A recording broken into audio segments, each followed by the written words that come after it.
दादी ने मारी रूही को गोली। जी हाँ दोस्तों, आप सभी के फेवरेट सीरियल मन सुंदर में आ चुका है एक नया ट्विस्ट। यहाँ पर जब सुकून नाहर के साथ शादी करने के लिए उसे काली मंदिर वाली पहाड़ी के बीच लेकर आती है, तो जैसे ही रूही को पता चलता है कि सुकून उससे शादी करने के लिए उसे दूर लेकर पहाड़ों के ऊपर गई है, वो वैसे ही वहाँ पर इसके पीछे पीछे आ जाती है। और वहाँ पर एक बाबा जी आते हैं जो रूही को एक थैला देते हैं। उस थैले में भगवान की रोली होती है और भगवान की रोली जैसे ही नाहर के ऊपर रूही फेंकती है, नाहर को सब कुछ याद आ जाता है और नाहर का वशीकरण भी टूट जाता है। और यहाँ पर सुकून बहुत ही बेचैन हो जाती है जैसे ही नाहर का वशीकरण टूटता है। और यह सब कुछ देखकर सुकून को रूही पर बहुत जोर से गुस्सा आता है और सुकून कहती है कि रूही, तुम मेरा कुछ भी नहीं बिगाड़ सकती क्योंकि तुम मुझसे ज़्यादा ताकतवर नहीं हो सकती।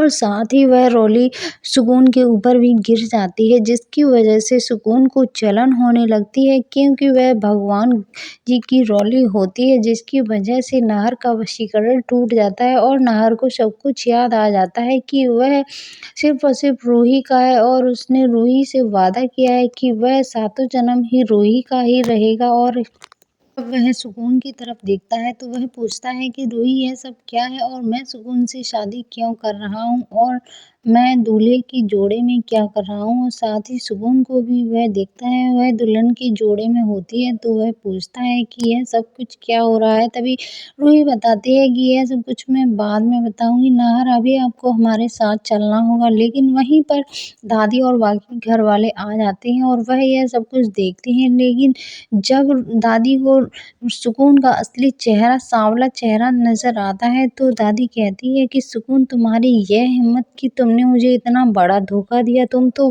काली लड़की हो और तुम मेरे नाहर से ऐसे शादी नहीं कर सकती। और तभी रूही दादी को और बाकी सभी घर वालों को सुकून की सच्चाई बताती है कि वह एक भटकती हुई आत्मा है और वह मर चुकी है और वह इस धरती पर सिर्फ और सिर्फ अपने प्यार को पाने के लिए भटक रही है। तभी दादी को सुकून पर बहुत जोर से गुस्सा आता है और दादी गुस्से में अपनी बंदूक को निकाल लेती है और वह कहती है कि मैं अब सुकून को आज़ाद करूंगी और उसकी आत्मा को आज़ाद करूंगी क्योंकि उसने मुझे बहुत बड़ा धोखा दिया है और वह मेरे पोते नाहर से शादी करने के लिए उसे यहाँ तक ले आई। अब मैं उसे जिंदा नहीं छोड़ूंगी। जब नाहर की दादी गुस्से में सुकून के ऊपर गोली चलाती है तो सुकून एक आत्मा होती है और उसे कुछ भी नहीं होता है। जब वह गोली नाहर की तरफ बढ़ने लगती है तो रूही दौड़कर नाहर के सामने आ जाती है और नाहर की जान बचा लेती है। लेकिन साथ ही अब रूही पूरी तरह से घायल हो चुकी होती है। यह सब देखकर सभी घर वाले चौंक जाते हैं और साथ ही सुकून भी हैरान हो जाती है कि दादी आखिर इतना बड़ा फैसला कैसे ले सकती है और उसने